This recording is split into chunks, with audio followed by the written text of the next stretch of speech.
They stole my power, status, and my love. But they forgot to check for dragons. The auspicious hour has arrived. The bride and groom may enter. Cue the music.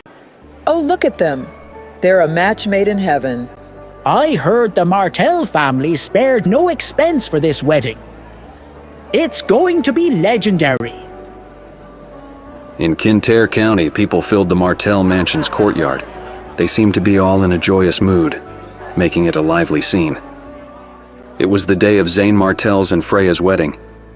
One of the yards in the mansion was decorated just for this event, with bright red cloth and lanterns hanging around the yard. All sorts of instruments started to play, filling the air with melodious tunes. I can't wait to see the bride. The young Zane Martell moved with grace and confidence, his steps measured and purposeful. He held Freya's hand gently, guiding her with care. He looked at his soon-to-be wife, Freya, who was beside him with an adoring gaze. He smiled and lifted the red veil over her head. As the red veil lifted, a vision of beauty was revealed to all. She was as exquisite as a carefully crafted masterpiece, leaving the crowd in awe. Freya, you look so beautiful today. It is my honor to marry you. Rest assured that I will always be by your side, and I will never let anything harm you. Freya blushed a pinkish red as she nodded shyly. Freya then took 2 cups of wine from the servant beside her and handed one to Zane. Zane, this is to our marriage.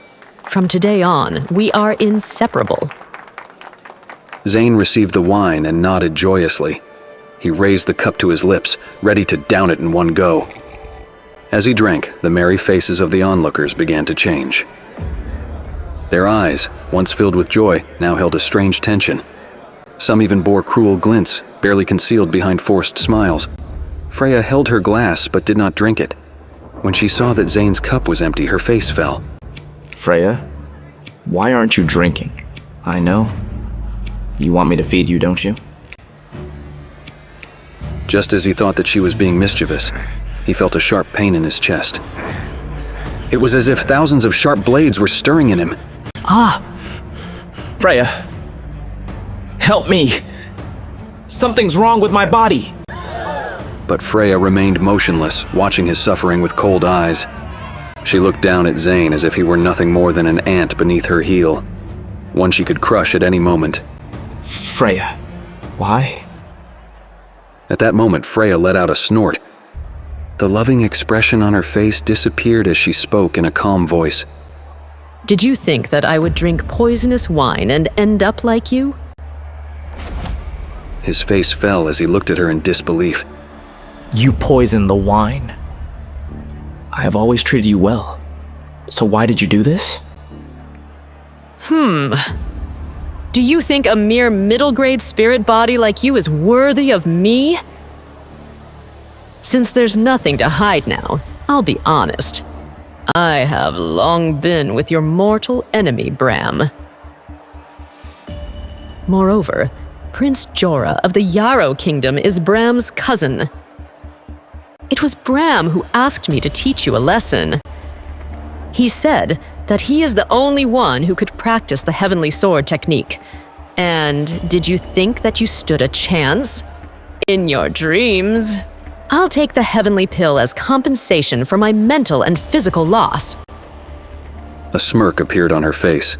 She raised her hand, revealing a yellow medicinal pill. It was the Heavenly Pill that his father, Ezekiel Martell, had left behind before he disappeared. No, that's impossible. My father, he wouldn't. Your father? Oh, Zane, you really are naive. Did you think he left this for you? He left it for the strongest, and that's not you anymore. At that moment, a middle-aged man stepped forward with a sharp blade in his hand and a fierce look in his eyes. Zane Martell, your middle-grade spirit body has outlived its purpose. He stabbed Zane's energy center with the blade. He screamed, his voice raw with agony. His body contorted as wave after wave of pain washed over him. A wrenching pain surged through his heart, tearing him apart and filling him with hatred and despair. Why? Why are you doing this to me? Slowly he closed his eyes, entering a dark abyss that resembled hell. His last conscious thought was filled with regret and betrayal. Can't wait for more? Catch the next episode tomorrow. And if you are ready to binge the whole series, download our app now. Tap the link in our bio to start your journey.